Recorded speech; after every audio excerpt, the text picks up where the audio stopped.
All right, it's my honor to introduce Representative Jeff Reardon, who represents District 48, which is Happy Valley in East Portland. And if you know a little bit about Portland and Multnomah County, we have the largest population center here in Portland, and then we have almost very rural areas outside of Portland, and so it's a real divide. And Representative Reardon is sort of straddling that urban, suburban, and rural divide in our community. He is both an advocate for issues affecting people living on a low income and a champion of those issues in the Oregon legislature. And we're very pleased to have him here to introduce David Reimers. Representative Reardon.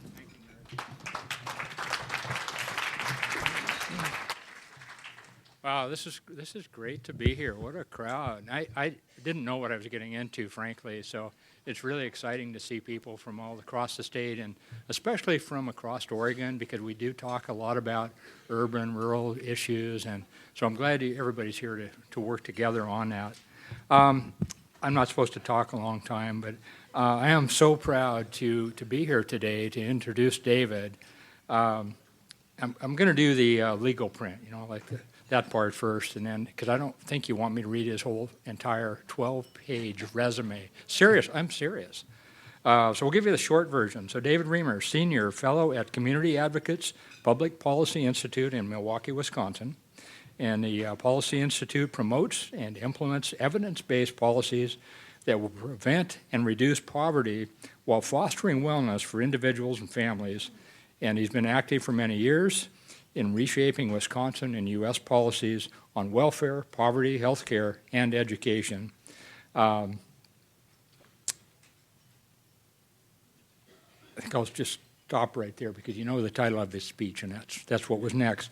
So why am I so excited about it? Well, I got to preview and heard his presentation last summer, and I've got to tell you, it really changed my view of the world and how things work together. So I'm really struggling not to give you the preview of his presentation, but I do go to a lot of conferences. I sit at hours and hours of hearing in the legislature, and to be honest, most of it's pretty quickly forgotten, right? You guys go home, you do the same thing. But I heard his presentation at Portland State last summer, and on working your way out of poverty. And he did such a phenomenal job of tying together the different silos of things that work together, all this stuff. I'm still struggling not to give away his story, but the point is that he just changed the way I looked at it. I started complimenting him by stealing as much of his language as I could, and when I talked to people about we need to do all of this stuff to help people work their way out of poverty. People don't want to be in poverty. Let's give them the tools to get out. And so, I was able to, I'm so honored, I was able to continue based on that one single afternoon. And I renewed my acquaintance with Bev Stein up at Portland State and the folks that she works with, young people. And I got to use what I learned, put it into action, and we ended up passing an earned income tax credit bill in Oregon that directly aids families with children 3 years or younger. We didn't have all the money in the world. We had to target it, how we could help these families, and we were able to do that by increasing the earned income tax credit. So, it's just what I'm saying is what you're going to learn here in the next half hour or so is something that's not only inspiring, it's actionable. So please give a very warm welcome to David Riemer. Thank you. I'm going to step down a little.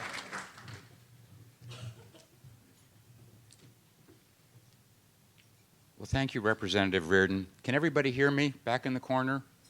Okay. If those in the remote ends of the auditorium can't hear me at any time, just kind of wave your hands. It's great to be back in Portland, back in Oregon. I love coming here and want to thank the sponsors for inviting me back. I also want to say, and I actually had this these notes made before we met again a few minutes ago. It's always been a pleasure of mine to work with state legislators, Democrats and Republicans. I've had the chance in my home state and occasionally in other states to work with legislators. And as I mentioned to Representative Reardon, my son is now a state legislator, so I get to occasionally work with him. That mostly consists of going door to door collecting nomination signatures. But we talk about policy issues too. It's an extraordinary group of people. You can talk to them.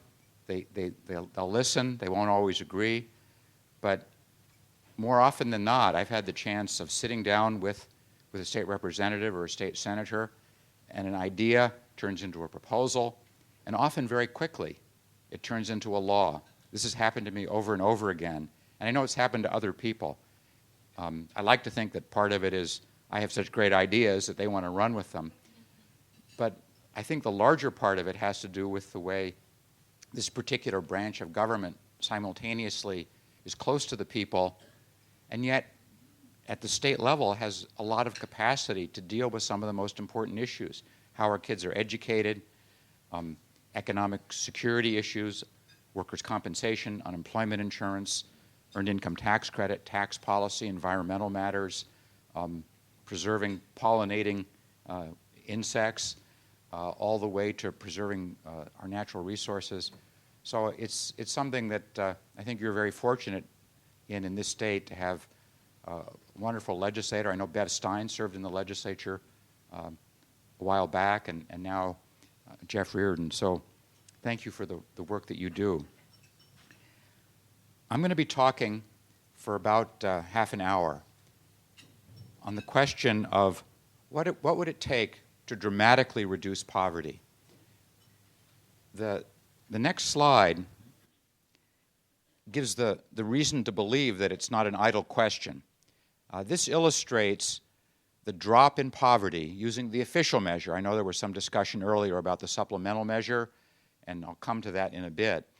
But this shows that for about 2.5 decades, from the end of the Second World War until about 1973, poverty was declining dramatically in the United States.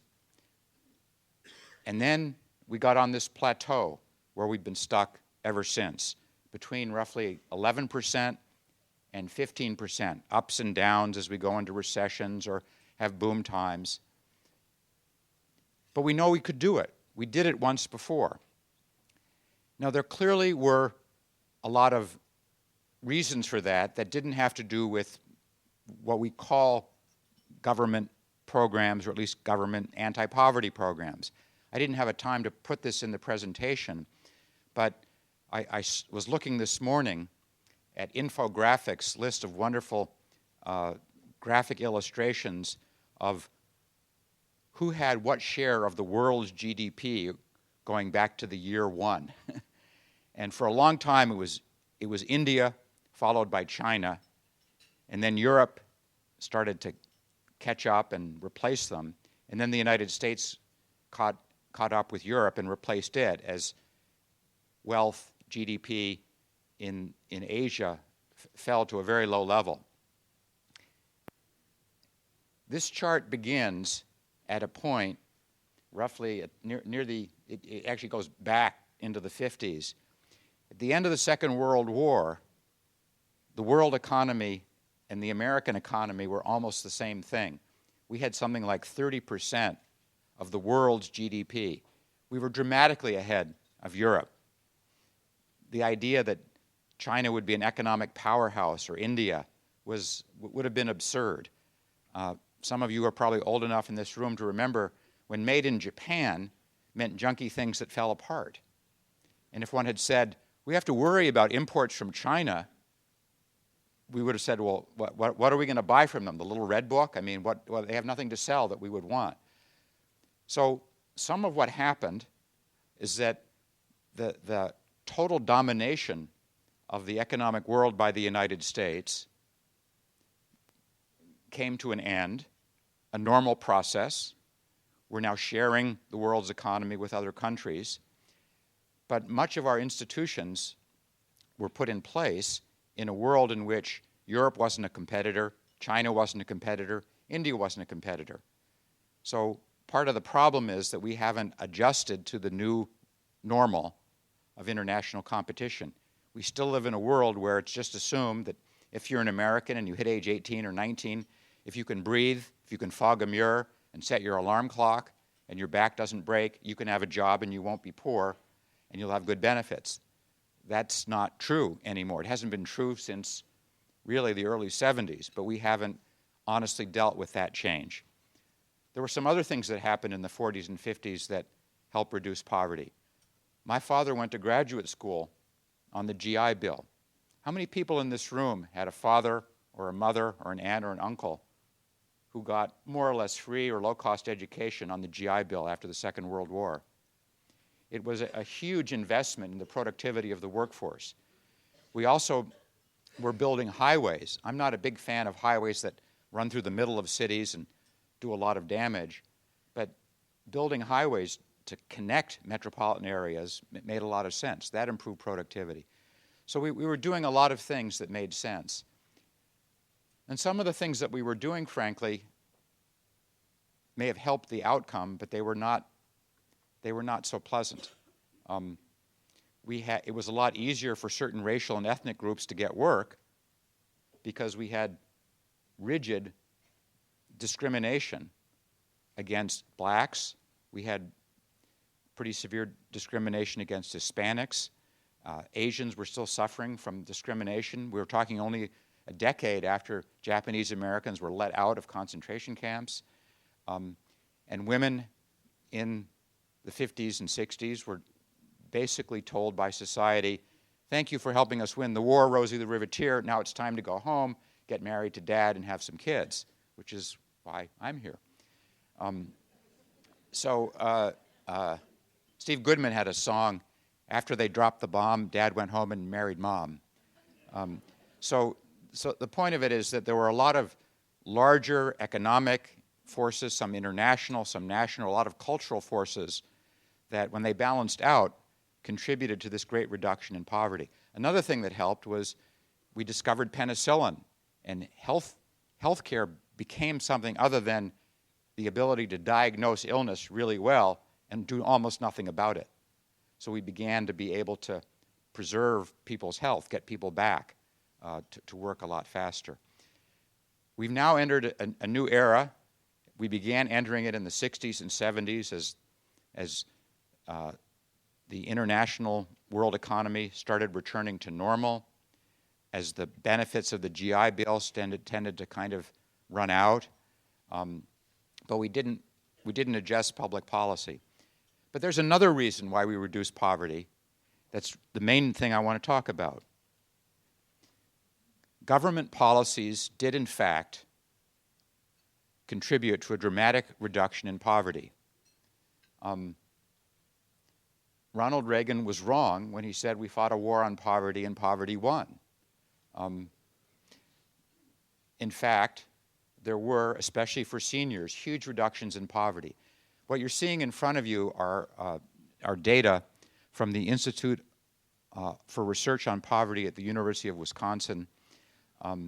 This looks at, I think, 2008 data.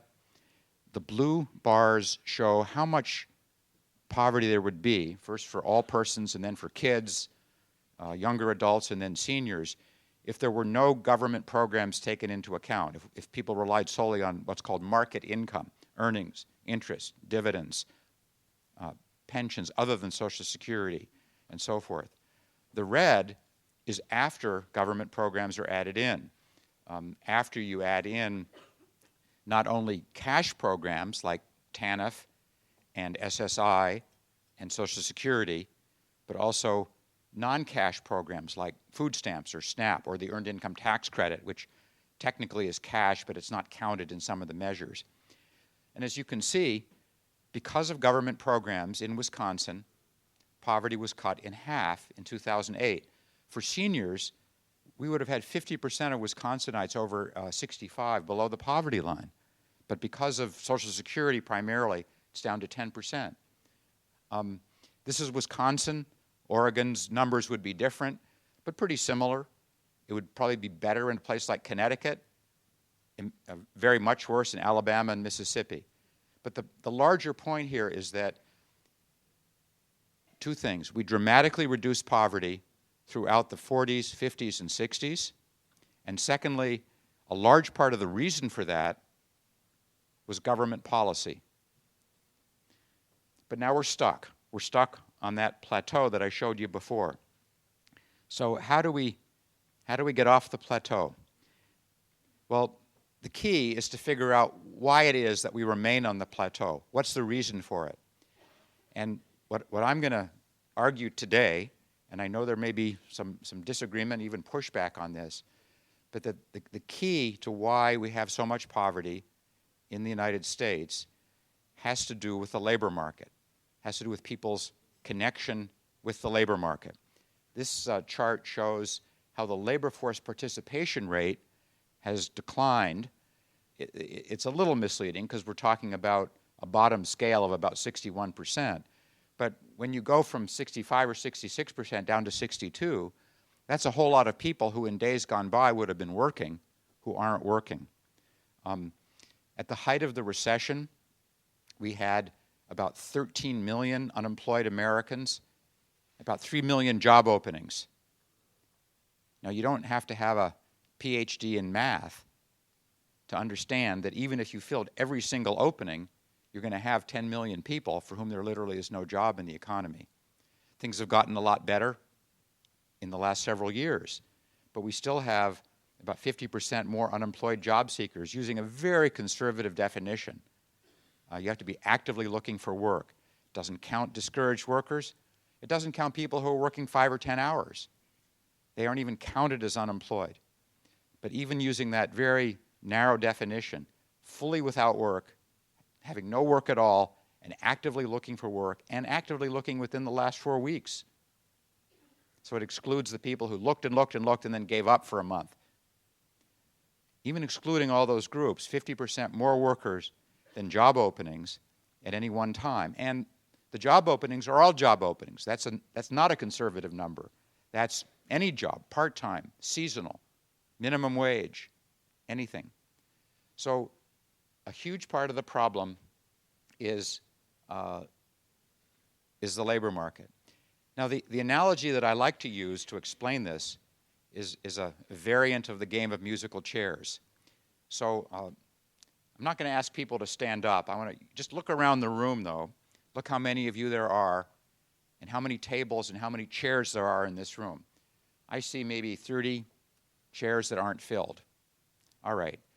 What if we took all the middle tables and all the middle chairs in this room and I just evaporated them, you know, kind of like in Star Trek. We teleported them to Zebulon or someplace like that. So the people were here, but the chairs and the tables were just gone.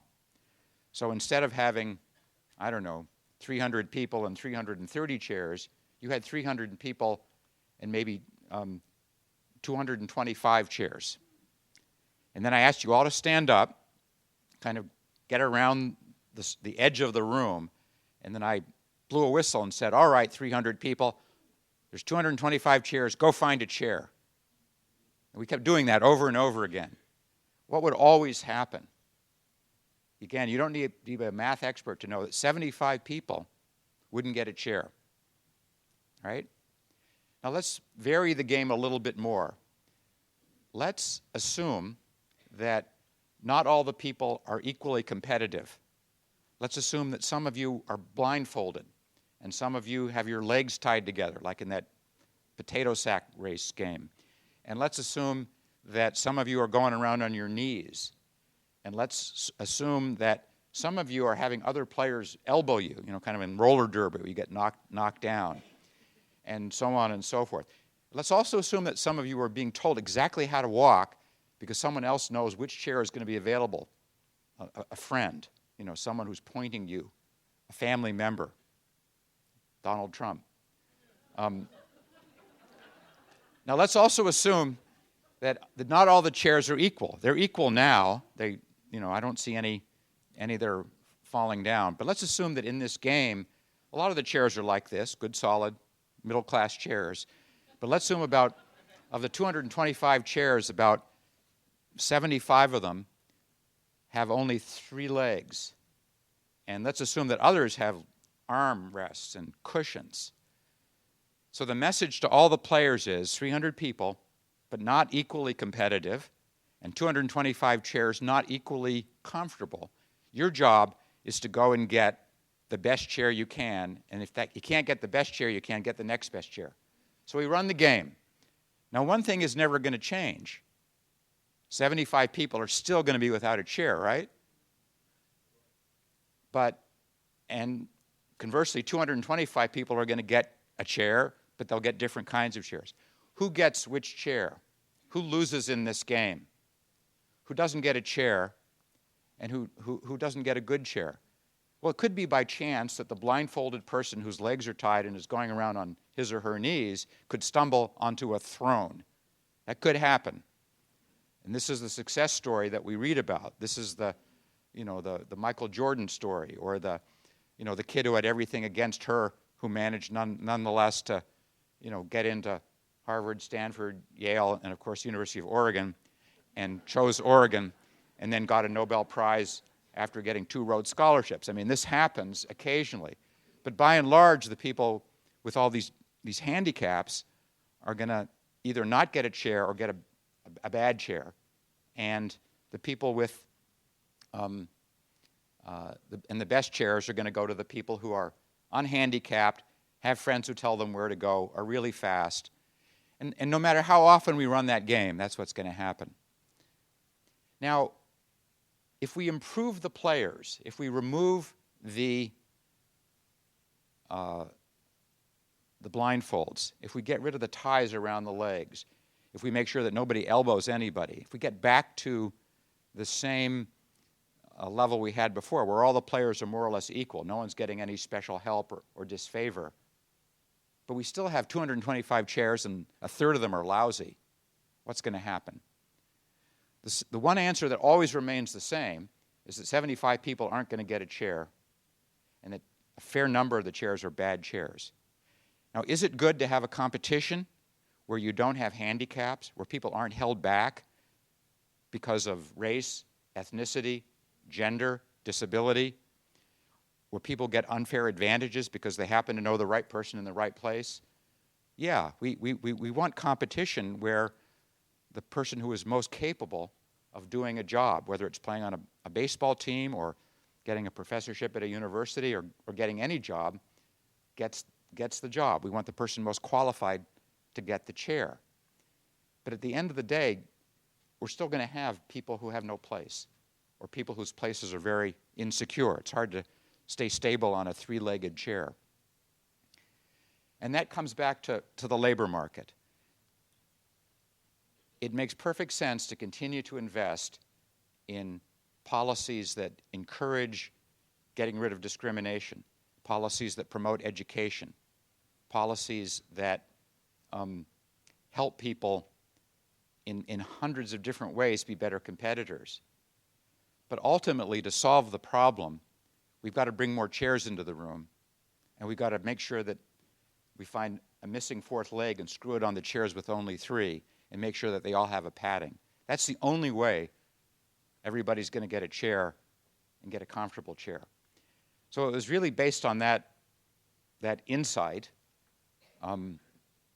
that I and my colleagues at the Community Advocates Public Policy Institute in Milwaukee developed this sort of way of looking at what we thought could potentially dramatically reduce the poverty of, in total, 35 million adults we were using as our base year 2010 at this point. We looked at them and made a first cut between who are the people not in the labor market and people who are in the labor market. Now, let me focus primarily on the folks in the labor market. That is the largest group of people who are poor, and these are the people in the game of musical chairs that I've been talking about. And they basically divide into 3 groups. People not working at all, most of whom want to work, but they're not working. People who are working part-time, but don't have enough hours of work. And then a sizable number, surprisingly, of people working full-time, but who nonetheless just don't earn enough to get out of poverty. So these are the three major segments of people in the labor market who are poor. Altogether, 27 million adults. Some of them are single, some are married. A fair number of them have children. Then there's another group that really wasn't in our musical chairs analogy. People outside of the labor market, roughly divided between those who have a disability, and the measurement, these are data from something called the American Community Survey, done by the Census Bureau every couple of years. It's a little different than the current population survey, which some of you are familiar with, which is the more typical source of poverty data. We used ACS because it had better state-level data. This actually may be current population survey because it's national. Excuse me for that. But it's roughly divided between people with a disability who just don't get enough disability income and adults who are retired on Social Security and just don't get enough from that source or other savings to get out of poverty. So we said, well, if that is who is poor, and that is their labor market-based relationship to being poor, then what's the solution? We talked to a whole bunch of experts, local experts in Wisconsin, like people at the Institute for Research on Poverty, national experts, men, women, black, white, young, old. We came up with about 30 ideas, and we whittled them down to a smaller number. Basically, we said, let's try these 5 policies. Offer people transitional jobs. If they're unemployed or underemployed, raise the minimum wage. Improve and increase the earned income tax credit. Make sure people have child care. And then boost the income of people getting disability benefits or retired seniors in ways that I'll now explain. So for transitional jobs, these are the specific formula that we ran. There's a handout out in the hall that has this PowerPoint as well as the actual report from the Urban Institute that talks about this particular transitional jobs proposal. There's a much larger document that just got released by the Georgetown Center on Law and Poverty, I think, that has an analysis of, I think, 40 different transitional jobs programs. They call them subsidized jobs programs, that basically says many of them work really well. What we modeled was a proposal to say if you're 18 up through age 69 and you're not in prison, you're not getting Social Security or a disability benefit, you would have, if you wanted to, without a means test, an opportunity to work up to 30 weeks, up to 40 hours combining the transitional job and whatever job you had. So if you had no work, you could get 40 hours of transitional work. If you had 20 hours of regular work, you could get 20 hours of transitional work. We can talk later about whether these are the right parameters or not. There's any way to do it. We needed to give a policy that was clear and simple. This is pretty consistent with existing transitional jobs programs. The second thing, before moving on, I just wanted to show you transitional jobs are deeply rooted in American history. This is a photograph of Franklin Delano Roosevelt dedicating Timberline Lodge on Mount Hood. Some of you have heard of that. On September 28, 1937, it was built by the Works Progress Administration, the WPA and the CCC. There's a wonderful excerpt in Wikipedia about it. Talks about how many people were paid and so on. After it was done, President Roosevelt, Mrs. Roosevelt was with him, and she wrote about it in her column called My Day, and talked about how it was built exclusively of native products and WPA labor. The account of the day said that President Roosevelt and Mrs. Roosevelt enjoyed a celebratory luncheon that included salmon, as we have, and huckleberry pie. So there's actually a wonderful set of photographs and stories of this up there. The whole history of the WPA is is told in this wonderful monograph that came out in 1941.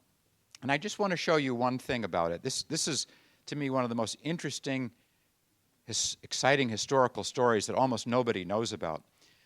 If I were to ask you, well, who invented the welfare state? Who was the president most associated with that? You'd say Franklin Roosevelt. But actually, Roosevelt hated welfare. He hated the idea of the dole. And so what you're seeing here, it's a little hard to see. See if I can do this on one of these here. This big gray mass is welfare. This was created in the Herbert Hoover administration. Roosevelt ended up basically shrinking the welfare program to a much smaller one, mostly for widows or women who'd been abandoned by their husbands. And then most of the help that was given in the Depression was these jobs programs. So it actually happened twice during the Great Depression that FDR twice replaced welfare with work. As I mentioned, there's a study out there that is available to you. It's also available online that talks about the current iteration of these programs. The second policy that we modeled was an increase in the minimum wage. This is an increase that is already well underway in your state, and a number of other states are doing likewise. We modeled an increase in the earned income tax credit for people who have no children, from the very small little dotted green line at the bottom to the solid green line. So people would get a substantially larger earning supplement if they had no children. And then if they did have children, they'd get an even bigger supplement, going from the, for example, from the dotted blue to the solid blue, and from the dotted orange to the solid orange. The basic message is require that employers pay more, and then in addition, provide the supplement to earnings be higher. We also structured it in a way to greatly reduce the marriage penalty. That's a longer discussion, but the earned income tax credit, along with several other provisions of the tax code, often discourages people with a child to get married. They're often better off living together. That's a private decision. If they want to do that, that's fine, but they shouldn't be hit with a 2x4 from the government when they get married and then find out they're thousands of dollars worse off. We also modeled making available to people sliding scale child care up to 150% of the poverty line. This is a program we have in Wisconsin. This is Dylan, by the way. This is the son of my colleague, Michael Baer. And then finally, we modeled the idea that if your disability benefits or your Social Security plus your AGI don't get you to a multiple of the poverty line, then you would get a refundable tax credit to make up the difference. This is sort of a stand-in for improving the federal SSI or SSDI or Social Security programs so that they produce that minimum level to begin with. We didn't want to mess around with Social Security per se, so we said, well, we'll do this as a kind of surrogate for that. We had some prior evidence that we thought this model might work. I'll just quickly mention that back in the 90s, a group I was involved with in Wisconsin created something called the New Hope Project that did a large-scale random assignment social science demonstration project, and it was evaluated by this outfit called MDRC, and they showed that making work available, making work pay, and helping with child care and health care produced statistically significant gains in employment, earnings, income, poverty reduction. It doubled the marriage rate, which was something that no one was setting out to do, but it had that effect. Virtually doubled the marriage rate and produced other benefits. For our purpose, we were trying to model the impact of our 5-part policy package for the whole country. We hired the Urban Institute to use their TRIM3 microsimulation model. Again, I can go into great length about what microsimulation is, but I'll skip over that. But it's a highly regarded, completely independent mechanism for testing policy changes. And no one questions the data. We hired them to do it for Wisconsin, a similar model, and it showed that it reduced poverty by more than half for all age groups and also for all racial and ethnic groups. We then said, well, let's do a slightly different version for the United States. And this report is available to you both outside in paper and online. If you just type in Reducing Poverty in the United States Urban Institute, it'll come up. In deciding how we were doing vis-a-vis poverty, we used a supplemental poverty measure, and I'm looking at, is it Bruce, who spoke before about this, so he's told you about it, but we used a fairly standardized version of a measure of poverty that counted all resources, not just cash, and that as the thresholds for poverty, we adjusted them more realistically than the so-called Orshansky line. Again, this is like a 2-hour discussion separately, but everyone felt this was appropriate, that you needed to use a more realistic measure. And this is an interesting finding. If you do each of these policies separately, they have a modest effect. This is sort of the third of the 4 major things I'm going to tell you, the takeaways. Takeaway 1, historically we greatly reduced poverty, we can do it again. Takeaway 2, government plays a key role. Takeaway 3, any single policy change isn't going to have a big impact. There is no magic bullet. But in a way, there is a kind of magic holster. If you have several policy changes together, reinforcing each other, according to the Urban Institute, the policy package that we showed, primarily based on work, would have had the effect in 2010 of cutting poverty, using that supplemental measure, by 50%. And it would have been more the more people went to work in transitional jobs. The reduction was across the board. It was for all people, for kids, younger adults, seniors, blacks, whites, and Hispanics. It was actually somewhat larger for blacks than the average. So to that extent, it reduced racial inequality. It wasn't as great for Hispanics. It was dramatic, but not as dramatic. And part of the reason for that is that a lot of these programs are limited to people who are residents, legal residents of the United States. People who are not documented often don't qualify or fear they don't, and therefore they don't take up these programs as much. A number of other organizations have done similar policy packages. The second and third bullet here refer to a New York City model that produced similar results in New York City. That reduced poverty 54%. Children's Defense Fund did a similar model for children across the country. And they threw in a lot of extra food stamps and housing and so on, and they got up to 60% reduction for kids. It is expensive. I like to point out that a problem that is defined as a shortage of money can't be solved by not spending money. You can't solve this problem on the cheap. You have to spend money. The question is how to spend it in a way that the evidence strongly suggests will produce this outcome, this dramatic reduction. So it is big. On the other hand, it shouldn't be blown out of proportion. The little blue slivers on these 4 pie graphs compare this cost to, on upper left, United States gross domestic product, be a 2% change, 3% of national income, 6% of government spending, 9% of federal spending. So when I talk about this, I often like to point out how relatively small changes in spending or taxes that produce dramatic effects hardly go noticed. So how many of you remember a big event in your life that occurred on January 1st of 2013? Okay. And pretty much everyone in this room experienced a 50% tax increase beginning that day. One of your major taxes that you pay went up 50%. So what happened was that as part of fighting the recession, the Obama administration and Congress lowered the Social Security tax paid by employees from 6% to 4%.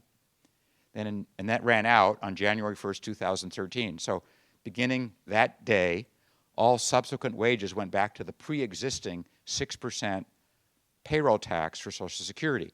4% to 6%. Again, you don't need to be a math expert to see that's a 50% tax increase. Your tax, one of your biggest taxes, went up 50%. How many people in this room can remember the dollar amount of your tax increase that occurred that month or in one of your paychecks in January of 2013? You just got a big tax increase. How much did it go up? Anybody remember? Okay. Did anybody do anything differently? Did anyone say, oh my God, this tax went up 50%. I got to not buy a house, not buy a car, stop going to lunch, eat more salad and less filet mignon, have one martini instead of two? Did anybody do anything different? I have one person, a graduate student at Columbia, who said he started bringing bag lunches to work. So the point is that here we have a big policy that put much more money in Americans' pockets, which is part of how we got out of the recession. Then the recession is over, and we went back, had this fairly significant tax, went up. Nobody noticed it. Nobody noticed it. And my point is we could solve this problem in ways that wouldn't be terribly, terribly noticed.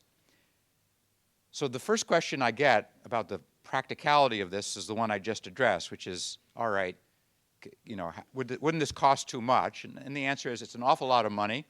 It has to be. But it's doable in ways that don't disrupt the economy or disrupt anybody's lives. The second question is, well, aren't these ideas that are just dead in the water? No one's going to do them. So the next several slides show you how transitional jobs are already in effect in many states. And I have again failed to color in Oregon here because what you do with your with your food stamps and TANF program is offer people, in many cases, the opportunity to receive those benefits as wage-paying transitional jobs. It's not called that, but that's what you've been doing for over a decade. This shows minimum wage increases, and actually this first chart is outdated. This is a more up-to-date one. They're being increased all over the country,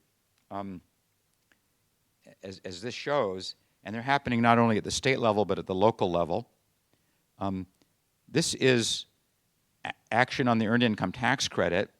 Again, it's a little out of date. This is a more accurate sign, and I know here in this state you just created an EITC for people with kids up through age 3. So this is happening all across the country. And as many people know, we have a pretty substantial set of policies that do all kinds of things to, in effect, boost the income of seniors and people with disability. Tax credits, circuit breakers, refundable tax credits, special this and that, kind of a patchwork of things. So my point is that none of the policies that we're talking about, and the one I didn't mention, which is child care, none of these are, imported from Mars or some other country. These are homemade American policy changes which at a small level are already being implemented. The challenge we have is to do them to scale, meaning geographically to scale all across the country, as well as make them big enough to achieve this effect. We know what we can do to greatly reduce poverty. It's not any longer, I think, a question of figuring out the answer. We know the answer. The question is just doing it. As we do this, we should continue to do the other things to deal with discrimination, deal with education, deal with child care, deal with so many of the day-to-day crises that you deal with.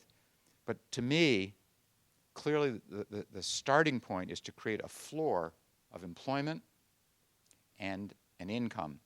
I'll just end with one just sort of remembrance. We celebrated not long ago the anniversary, I think it was the 50th anniversary of the March on Washington. And many of you have seen that iconic photograph of Dr. King in front of the Lincoln Memorial with this big round button on his lapel. Look at the words on that. It was a March on Washington for jobs and freedom. It was all about the Civil Rights Act and the Voting Rights Act, but it was about getting people work and raising people's income. When Dr. King died in Memphis, he was fighting for the right of sanitation workers to be better, more job security and better pay. So we've got to get back to that fundamental agenda. In the PowerPoint, as well as online, here's some contact information. Thank you very much, and to the extent that I'm able to answer questions if there's time, glad to do it. Do we have some time? Wait. Thank you. What were people thinking? A lot of conversation, reflections. Yeah, right on. Here's a mic. Oh, mic is coming to you. Yeah. Yes, ma'am. Hi, Hello. I loved your presentation. This is a great conference. Wish we could do this more often. But anyway, I digress. We didn't pay her.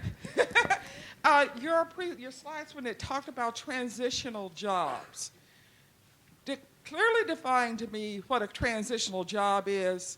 And the other question is, how does those transitional jobs equate to permanent working wage jobs? Mm-hmm. And who are you and where are you from? Oh, I'm sorry. I'm Margot Bryan from Portland General Electric. I'm on the policy side of low income and special needs customer issues. Thank you. Transitional jobs are typically defined as subsidized, meaning government subsidized, wage-paying employment, doing useful work in a local community that responds to the community's needs, or that helps small employers confirm that adding an employee to their payroll makes economic sense. Typically, they pay the minimum wage or pretty close to it. The reason for that is that you want to encourage people to move out of these jobs into unsubsidized jobs, which typically pay more. They typically require that the job itself be time limited. That is to say, any particular job lasts no more than 6 months, could be less, could be more. And they usually have some sort of component of encouraging and assisting the worker to move on from that job into unsubsidized employment, coaching of some sort. So those are some of the common features. There are variations. In some jurisdictions, they are pretty much traditional WPA kinds of jobs, that is to say, for government or nonprofit, doing the kinds of things that were involved with constructing Timberline. In other jurisdictions, as in Wisconsin, they are heavily oriented to helping small businesses. Sometimes that's a reflection of the economy, sometimes of the political culture. There's a debate about whether a transitional job, once it's over, should there be an opportunity to go and take another transitional job, not the same job, but a different job, if after the first job and an aggressive effort to find unsubsidized employment, the person comes back and says, I tried, I'm still having trouble finding work. Should you say to them, sorry? Should you say, we'll just give you cash now? Or should you say, all right, we want to keep you as a worker, we'll keep offering you a different transitional job? I favor the latter position, but there's disagreement about it. Because the jobs pay wages, they are subject to taxes. So a transitional jobs worker pays 7.65%, and the employer has to pay a corresponding amount for Social Security and Medicare, which means they build up that credit. It also often, can be done either way. There's an unemployment insurance tax paid on these wages. That's been argued both ways. Because they're wages, they can get a W-2 form, and then they can claim the earned income tax credit and the child tax credit. So that's that's what a transitional job is. And the second part of your question, Does it lead to unsubsidized? oh, right. Well, there's a lot of evidence that what most helps people get a job is to be in a job. And that works in both directions. And I'm sure many of you have seen this experience. If a worker is working, they're more likely to feel better about themselves. They'll have shown to themselves that they can work. Transitional jobs are real work. It's not like, you know, at their best, they're disciplined. If you screw up, you get fired. If you really screw up, you don't get another one. I mean, if you break the law or something like that, steal money, molest somebody. So there's a real discipline. So the worker says, you know, I did this. I did something useful. I was paid. I'm being treated like a real worker. I'm bringing home a paycheck to my family, my kids. So that helps the worker apply with greater self-confidence. Perhaps as important, the employer looks at this person as a worker. The employer can talk to the supervisor, talk to the boss, and say, hey, how did Sally or Joe do for you? I need someone in my unsubsidized job to do X. He or she says he was doing something like X for you. Show up on time, mouth off, call me if they were late. So you get that feedback. You can't get that kind of self-confidence or information to an employer in most cases if the person is in a training program. This is not to say anything about training programs, but a person in a training program can't say, well, I'm a worker and I feel good about being a worker, and what the employer knows about the person is that they were in a training program. They may have been a good trainee, and there's some things that are similar, like showing up on time, but it's different than being a worker. So the whole idea is to create an internal set of dynamics that promote that connection to unsubsidized work. Another reason how it promotes them is it puts the worker in contact with other workers. They get leads. They're out taking the bus. They're in a position to say, hey, I'm working at this job. I'd like a better one, which a lot of workers say in the unsubsidized economy. And then the final thing I want to say, because it's a complex question with many parts of the answer. To the extent that the worker is in a small business being sort of tested as to whether a new job should be created, the employer, typically these programs don't work well if the employer is required to hire the person. Because the employer will often say, I just don't know. This person may be a terrific worker, but if I were to pay this worker on my own dime, let's say $20,000, and it produces $19,000 worth of new revenue, I can't hire him. In fact, it'll hurt the company if I do that. On the other hand, if the employer is happy with the worker, and it's the opposite. If the pay is $19,000 and it generates $20,000 of revenue, so he's making a $1,000 profit off the worker, the employer now knows one thing for sure, that somebody in this job can make it productive enough to generate a profit. But the employer doesn't know whether anybody else other than this person could do that. The employer knows that this person could do it, this transitional worker. So even though they're not required to hire the worker, very often they do, because they say, well, why would I want to hire my brother-in-law or my sister-in-law or someone off the street? Because it may be if I hire that person, that won't generate $20,000. It'll be a losing situation.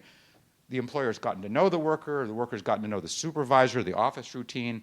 So over and over again, not always, but it leads to the employer saying, this is great, it worked out for you, it worked out for me, you're hired, and I'm increasing your pay.